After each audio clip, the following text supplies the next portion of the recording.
You may have seen those very popular rubber bracelets. WWJD is engraved on them. What would Jesus do?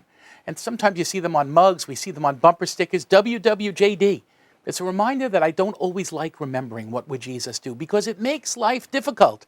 The gospel has one of those kinds of lines quoted again and again in so many different areas of the world.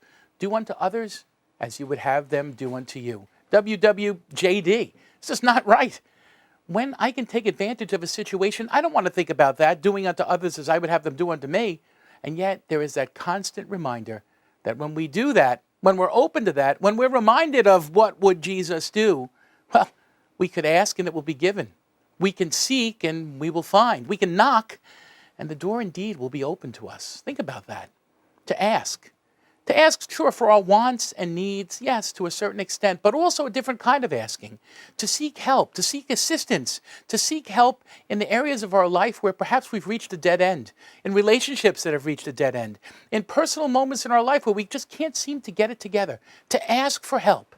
What an important first step that is to healing in our lives. To seek what we have lost. For most of us, what we're really seeking for is meaning in our lives, for peace in our hearts. Perhaps we've lost our stride and we just don't have what we used to have. We've lost a little of the fervor and we need to seek that once again and ask the Lord to help us to seek that meaning and that depth in our lives again.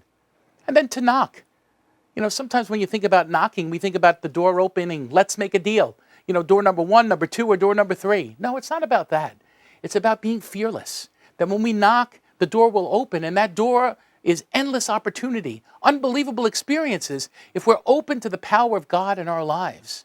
Those bracelets, WWJD, they make me nervous because they remind me that every day of my life I'm called to remember that. What would Jesus do?